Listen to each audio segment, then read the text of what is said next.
All right, so we're starting our economic talk today, and first we're going to define economics.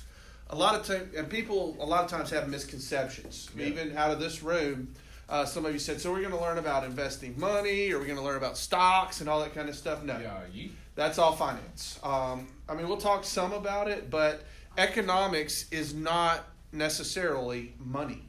Now, money is tied to a lot of the decisions made in economics, but that is not the core of this class. So the definition of economics is, you ready? Sure. The study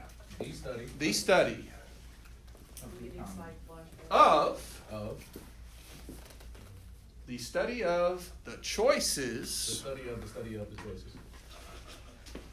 that people have to make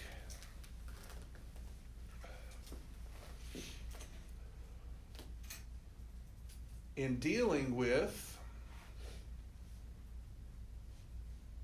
scarce resources. I thought it was scarce. Scarce resources. Whoa. Okay, the study of the choices that people have to make in dealing with scarce resources. Okay, in history class, I always give this definition in history class too, because a lot of in history we're dealing with the choices that people have made in the past, right? So economics and history go like this, and also economics and government go like this, which is why we're in this hybrid type class. All right, so what resources are scarce? Money. It's kind of a trick question because all resources are scarce. So you need to put that down. All resources are scarce. Some of them are more evidently scarce than others. Like one of you said, money. Absolutely. Money is scarce. You have to make choices in dealing with your money, don't you? Okay? Because none of you that I know of, maybe you're really good at hiding it, but none of you are just completely independently wealthy and don't have to worry about how far that dollar's got to go. Okay? You may be super, super wealthy, and that's okay. But even if you're super, super wealthy, there's a finite amount of money, right? Okay? Now, somebody else's finite amount of money may be 100 times more than my finite amount of money. Okay? And when there's more of it, you're not as concerned about the individual dollars, are you? Okay? But you're still going to have to make a choice. You know, your choice may be whether to buy a 2008 Toyota Camry, where my choice might be whether or not I'm going to buy another Bugatti. It's a Hot Wheels, but that's okay. But anyway, that's the thing. Everything is scarce, okay? Now, some of the things that are not as evidently scarce to you right now at your age, and this is simply because I've lived through it, time. Time is super scarce. It's a lot more evident to me that time is scarce. Because you're old, I do. Okay? Because it's ticking away. When I was 16, 17, whatever, 18, excuse me, y'all. I forgot y'all are all seniors now. Okay? But the thing is, I didn't pay attention to that. I was like, oh, we'll do it, another time or whatever. Or I can do all this stuff, but, time is also very scarce. Okay? What about air?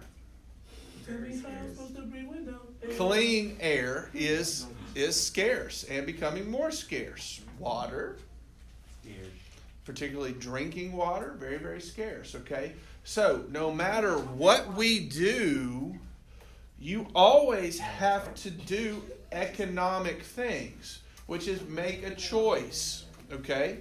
Some of you, well, all of you evidently made a choice on what to wear today, right? Not a good one. Okay. Now, sometimes that choice is due to what might actually be clean at that given time, okay? Another thing, it might be what's on top of the stack of clothes or on top of the basket of clean clothes. Sometimes it might be the smell test, particularly once you get into college, and maybe you're having to do more of your own laundry, that kind of thing. Some of you probably already do all your own laundry. That's good. But the thing is, you made economic decisions this morning, okay? You know, so the thing about economics is it's sort of a different way of thinking. You already do this stuff, but you don't think of it as economics, okay? You don't, but you're already making those choices, and that's what economics is the study of choice.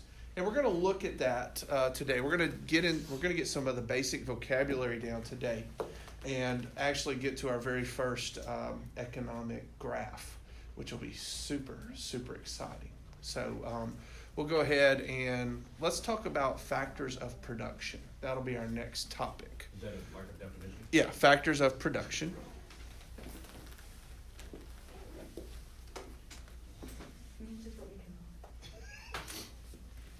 I was about to say that. I was like, he didn't write a definition or anything.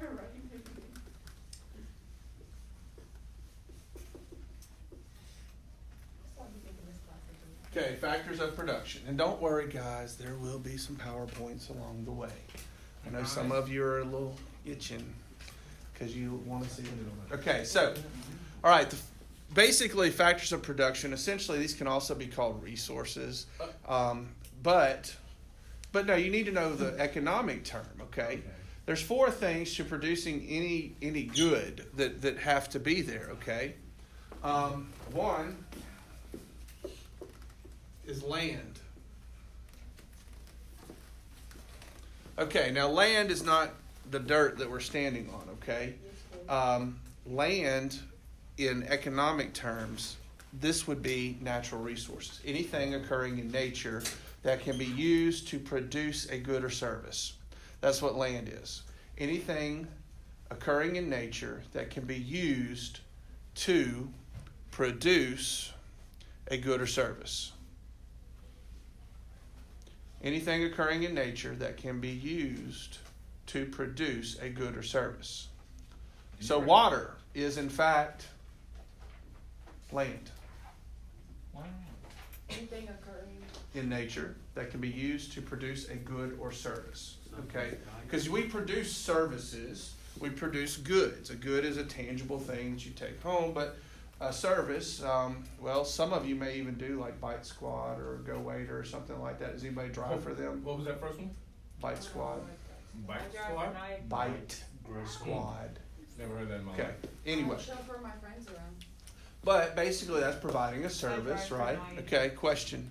So would the sky be considered land? Because that's where planes, like, you know, have the But is that a natural resource? Is that something that you use to produce something? I don't know how that wood? I wouldn't Hmm? run that on there. All right, so second, I'll just regulate. we got labor. I feel like I remember all this. Okay, again, if you were in my history class, you probably got these before. Okay, labor. This is a human effort. That's what labor is. Human effort. That's it? Human effort. Okay, because Don't when you plug said anything land, you in. said natural resources, and then you gave us a definition. Well, I mean, labor is human effort. And if you want to add to produce a good or service, that's fine. But No, thank you. I was implying that. You know what? I'm going to just... Okay, but human effort. Now, the thing is, labor, some people try and argue that, okay, that mule pulling a plow, that mule is labor, right? No.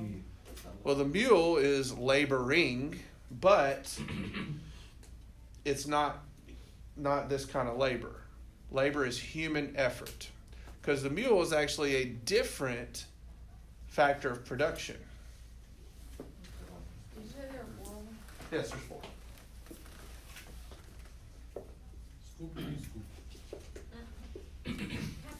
Capital. Okay, in finance, what is capital? Capital's money in finance. In economics, it's not. That's what I'm saying.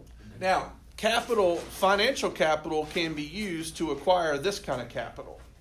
Okay, a capital in economics is any manufactured good that is used to produce a good or service. Any manufactured good that is used to produce a good or service. But it goes beyond just being a manufactured good. There's something called human capital. Wait a minute. I see that look. What's human capital, do you think? Human that's produced to make the good. It's a human service that produces good. Human capital actually is education and training. Okay? A well-trained employee, they can be invaluable for the production of a good, right? Okay? And human capital. So training and education, that is capital. Now, that mule we were talking